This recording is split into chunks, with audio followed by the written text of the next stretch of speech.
Welcome, today I'm with DJI Action 2 and I will show you how you can remove or attach this additional battery.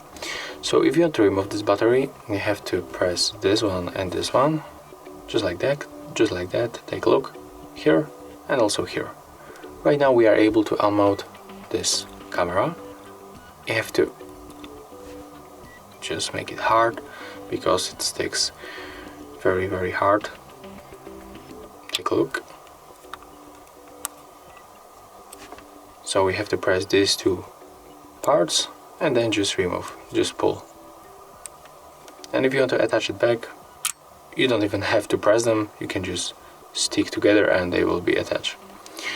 So yeah, that's how we can make it. If you find this video helpful, remember to leave a like, comment and subscribe.